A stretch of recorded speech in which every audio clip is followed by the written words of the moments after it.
Hello. Okay, so this is about a girl who was married at 16 and married a narcissist. So let's see the video. Let's get on with it. She pretty. She really on the swings. I'm at the happiest point of my life right now. Ooh.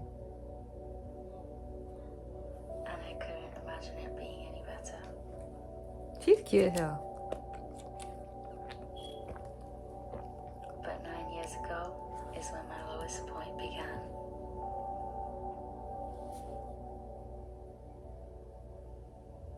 So, before I begin, I just want to tell everyone that I'm not backbiting about anybody in this video. I'm just sharing my experience to relate to everyone, and for everyone who's watching this to know that if they're going through similar situations, it's not normal and it's not okay, and you don't have to live with it. So I'll start off with when I was in secondary school. My mom had some trust issues, which were understandable because I was going through my teenage years and I was a very different person. She's so beautiful. Not into Islam at all. I had never used to wear a hijab. I was respectful. I was still kind and generous and everything, but I didn't concentrate on my education. And because of me being from a broken family, I was always so intrigued about how it feels to be loved by a man, because I never had that. I had my dad who got divorced with my mom when I was about 3 years old, and as I was growing up, I had my stepdad, but you can't have the same connection. It's very difficult to have the same connection with your stepdad. And then I used to see all these posts on the internet like, oh, you know, a girl is always the father's princess and their most precious possession and all that sort of stuff. So I always used to wonder, like, oh, like, how does it feel to be loved by a man? So I started getting into wanting to be married so badly, wanting to be in a relationship, just so I can feel that presence. Which obviously my mom didn't like it, because I was only, I think, 13, and yeah, she didn't like it because she's a very strict parent. So Just to put it in the record, her room looks so nice. Okay, let's get on with it. She didn't take it really well. Her room looks so nice. So she took me back home to Pakistan, and I got engaged when I was 15, and I got married when I was 16, just turned 16, and I got married. It wasn't forced. It was just me solely doing it just to get everyone to just be quiet and leave me alone already. And the intention I had was, if it works out, alhamdulillah. If it doesn't work out, I'll go my way, he can go his way, because we were gonna be adults then. So I got really close with his family. I still respect and love them very much. I appreciate them for everything they've done for me. And they were like my own family. So I was in Pakistan for about 6 months, and my mom was sick, so she was by herself here in England.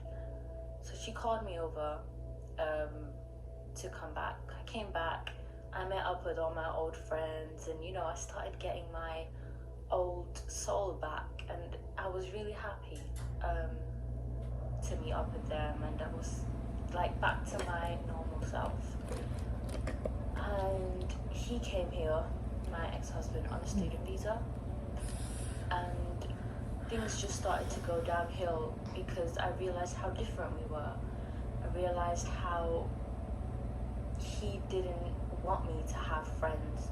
He didn't like any of my friends. He didn't want me to go and see them. He didn't want me to socialize. And I started realizing He how wanted closed in he wants to live, and that wasn't me. So that part was a bit difficult for me, because when I wanted to get married, I wanted everything to be to have mutual friends and to go out together and, you know, like a happy married couple. Yeah, that too. So I started figuring out how different we were, and the culture came in between, and you know, he started telling me, oh, don't wear this, don't wear that, don't go here, don't go there, don't see this person, don't see that person. It came to the point where he even started having a problem with me going to see my mum and my family. Yep, the starting abuse. Give too much details of all of that, what happened, but he was very overprotective, very controlling, to the point where I wasn't allowed to keep my bank card. He had to keep my bank card, and anytime I wanted to spend money, I had to ask him. And if I spent unnecessary money, like if I bought clothes for myself or something, he would get upset about it. He would hate me. So that was very difficult. Boy, I'm a spender. I'm not that much a spender. I wanted to be an independent person. Yeah. See how my mom was as I was growing up. She was very independent. She had her own money. She worked. She got what she wanted to get and all that kind of stuff. That's how I wanted to be. But this person was very different. So it was difficult for me to adjust to him. I compromised so much. I tried so hard. And there was a point where I was seeing my old friends and he didn't like it. So he took my phone off me. I didn't have a phone. What? I didn't have internet. I used to be locked inside a house by myself with no money. Girl, you need to leave. leave. Contact anyone. I couldn't even open the windows. And at that time, I thought that was normal. I thought that was me. Holy Jesus! Trying my best, because I didn't want it to work. I wanted it to work. Sorry. I wanted it to work really bad, because I did have feelings for this person. I married him, and I did have feelings for him. So I wanted it to work, and I kept trying. And she has some pretty eyes. What the fuck is that? So I thought maybe if we have a child, things will get better. He will change. Nice. So we'll get pregnant. And God, I'll get pregnant. This is when I used to be locked up inside the house when I was pregnant, which is very dangerous if you think about it. If anything happened, I didn't have no means to contact anyone. I didn't have no means to even leave the house if anything happened. So it was quite dangerous. Girl, you definitely gotta leave now.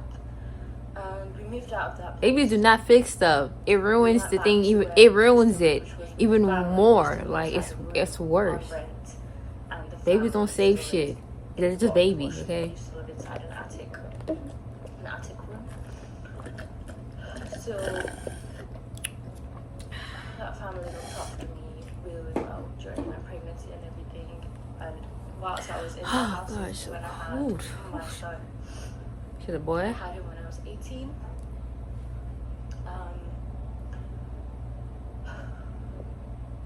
Sorry. You alright? I had him when I was 18.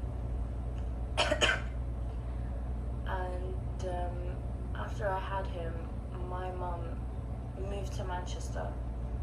So we moved with her because she wanted us to be near. She wanted the whole family to be close and everything. So we moved to Manchester. He got a job here. We had our own place. It was a 1-bedroom flat, very tiny, very old. I'm not complaining. At least I had a roof on my head, and that was more than enough for me. It was better than, it was upgrading from the rented room in an attic. So it was my own 1-bedroom flat.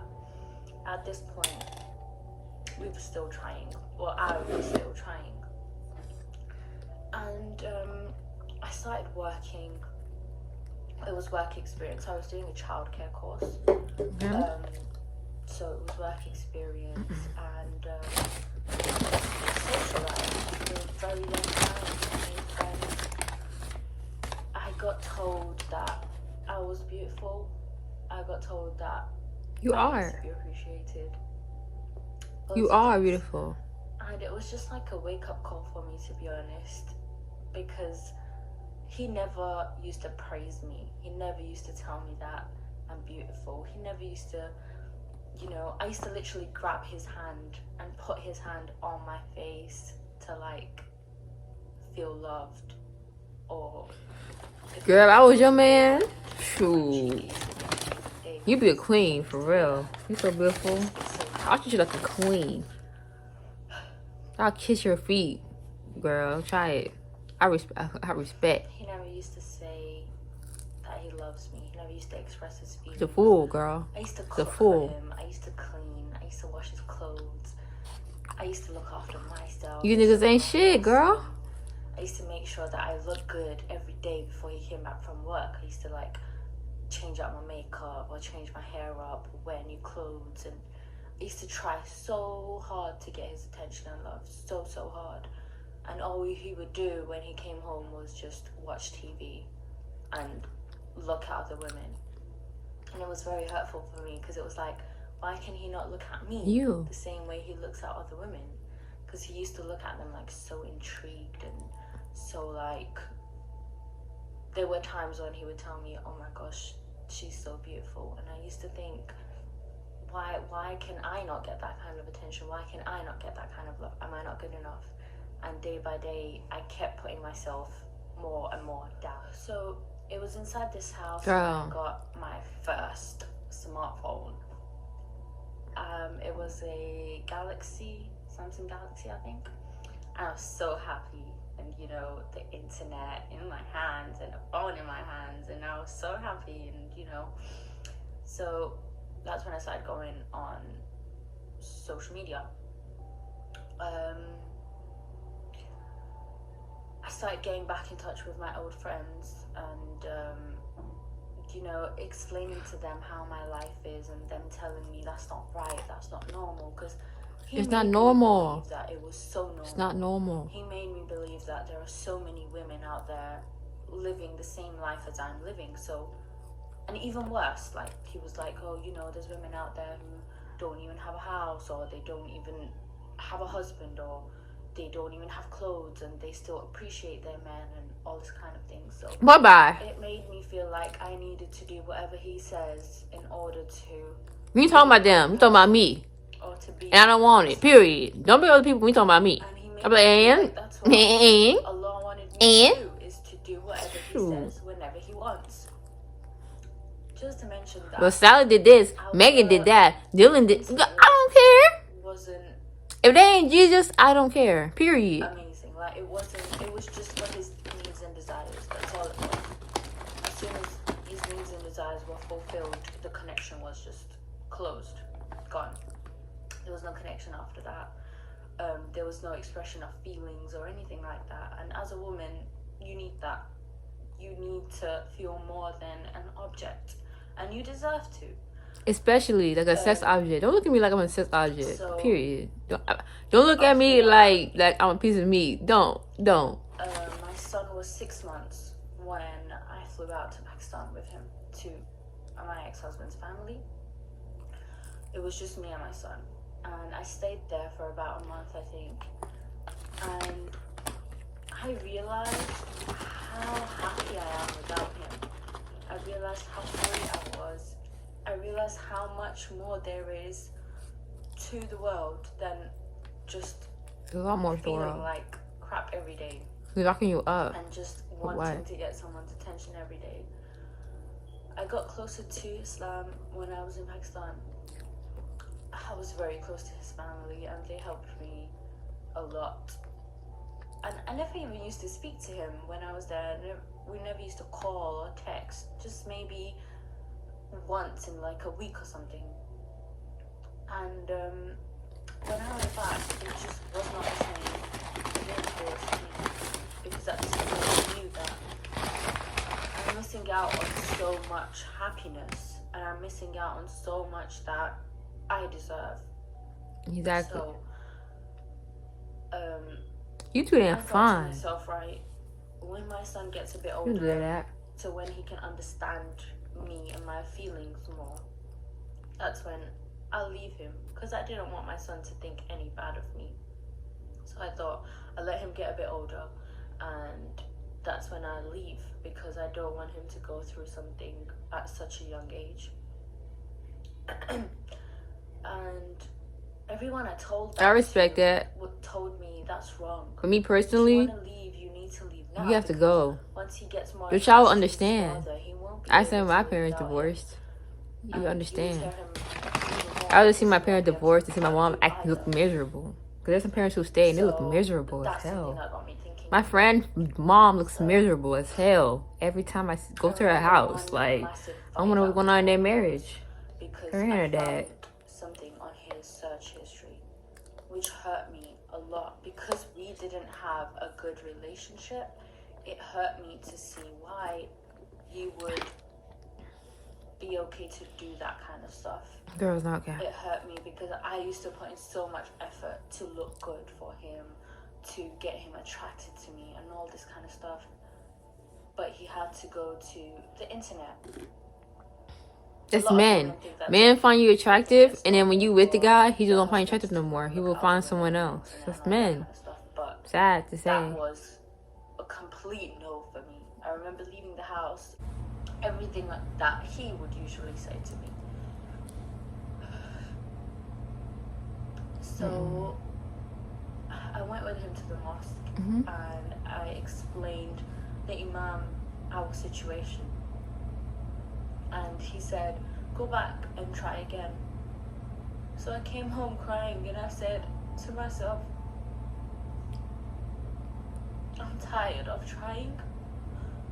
I've been trying for so many years and nothing has ever changed.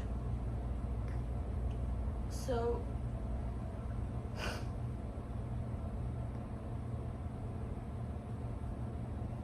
it was that day when I decided to put my foot down, and I started looking for properties to move out with my son.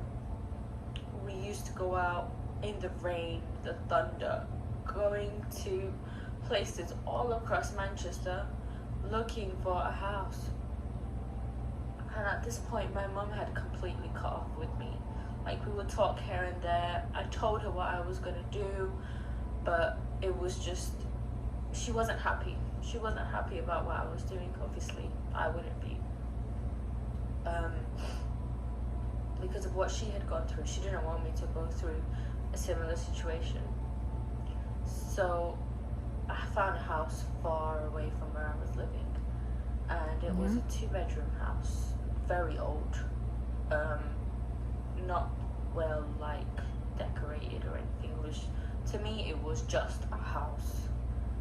So I went for it, and one day, with the help of a family friend, I moved out with my son.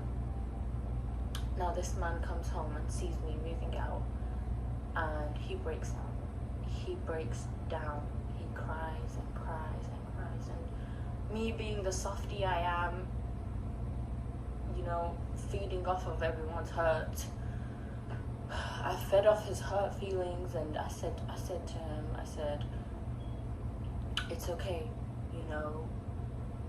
I've not left you yet. We're just taking a break. We can still talk and try to make things work. I don't know why I did that. I shouldn't have done that, because that was leading him on.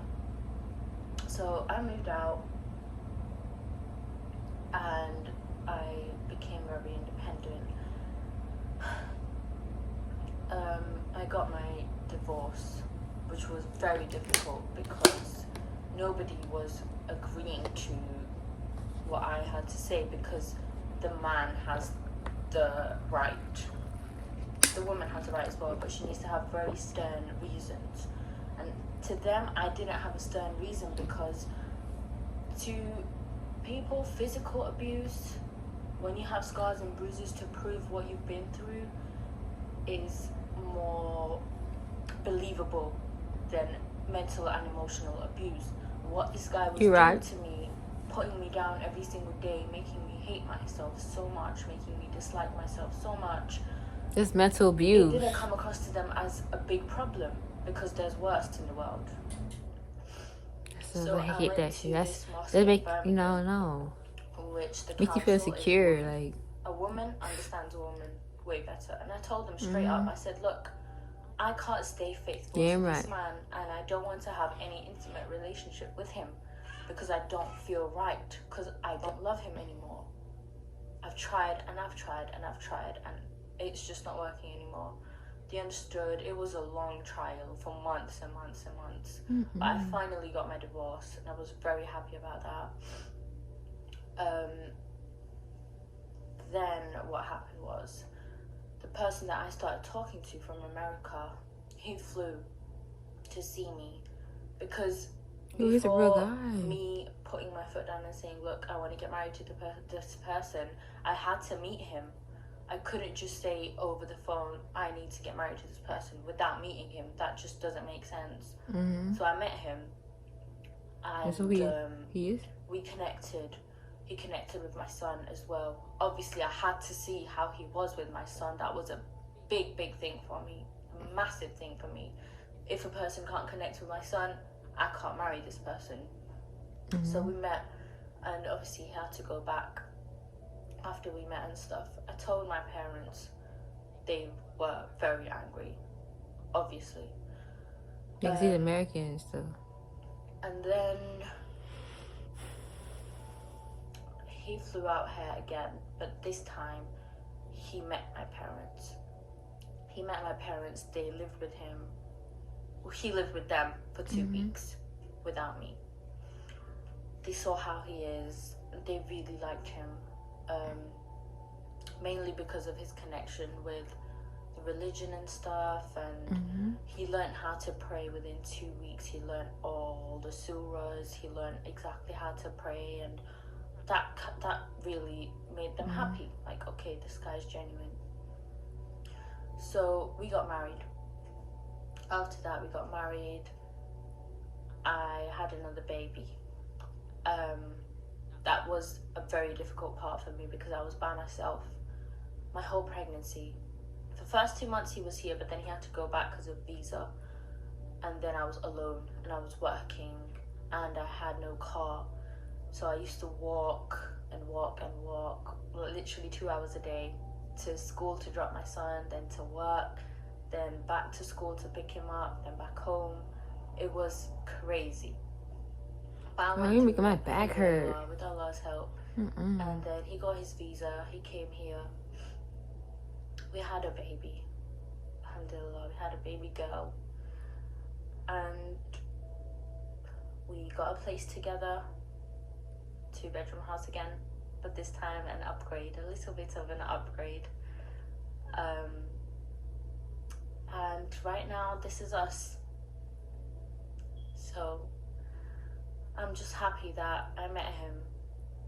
And as much as people will say, oh, you were wrong, you were so wrong for talking to him while she was still married and all this kind of stuff, I left that relationship because I knew I couldn't stay faithful to that person. And I knew that this person that I love now, I will stay faithful to him to the core. And I am. And everyone used to say, well, not everyone, my ex-husband always used to say, oh, you know, you can never stay faithful to someone because you're always jumping relationships and all this kind of stuff, and you're never satisfied. Nobody can ever make you happy because you want too much. I'm a hopeless romantic person, so for me, what he was doing to me was killing me inside. He wasn't giving me the love that I wanted and deserved.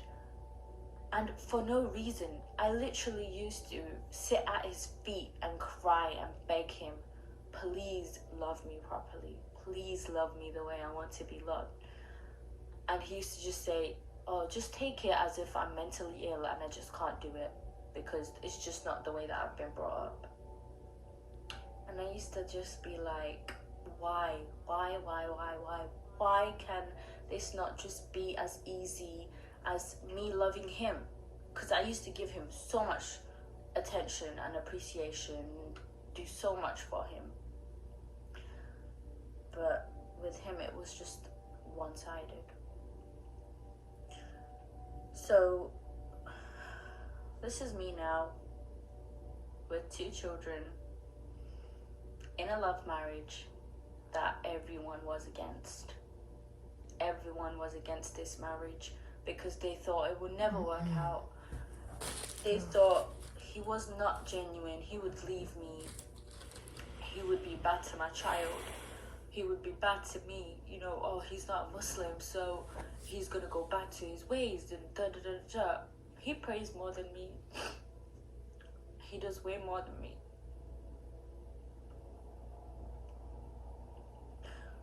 And I just want to say this to all the women and men out there, that mental and emotional abuse is so much worse than physical abuse, because you just can't explain it to some people. Some people It's true. just It's true won't though. get it.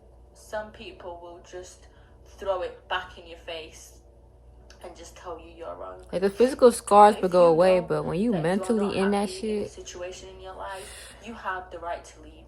You have the right to put your foot down and say, this is not what I deserve better, and I'm gonna go find it.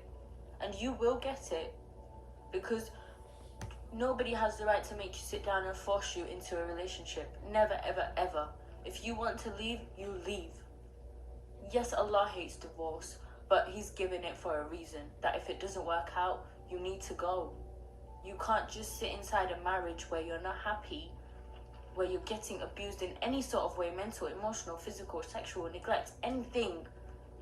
If you are hurting yourself, you're sinning, because Allah has told us not to harm ourselves. So if we know that we're harming ourselves on purpose, if you have tried and tried and tried and tried and not gotten anything out of it, then you are just harming yourself and you are sinning for not leaving. So that's the moral of the story, guys. I'm sorry that I got emotional. but don't be. On my past and everything. There is so much more that I would share with you, but I'm trying to cut this video as short as I can and not drag it to be so long. So if you have any questions at all, please ask me. And if you want to know anything more, I will be happy to share every single bit of my life to help people out there. Girl, you're so beautiful. I'm making a difference in even like, for one real. person's life in this world, I will happily share every single letter of my book.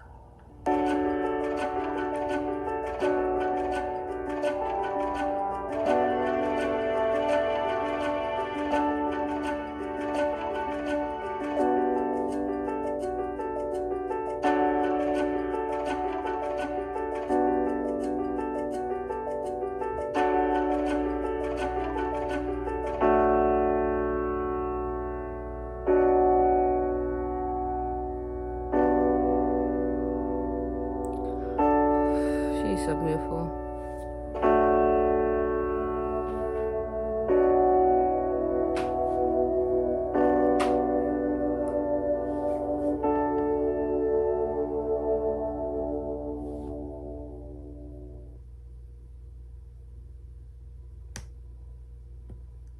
Yo. And this is not about Muslim. Like, I think people trying to say that about Muslim men. It's not just Muslim men. Christian men do it. Atheists do it. Anyone who, whatever you believe in, the spaghetti man, they all could be abusive. There's some Christian men who fucking abusive. Her man is fine. Sure. Yeah, but at least thank God she got out of that.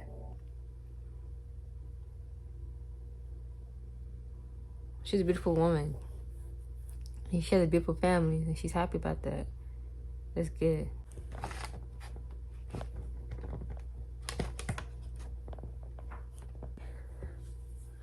But what she said is true, though.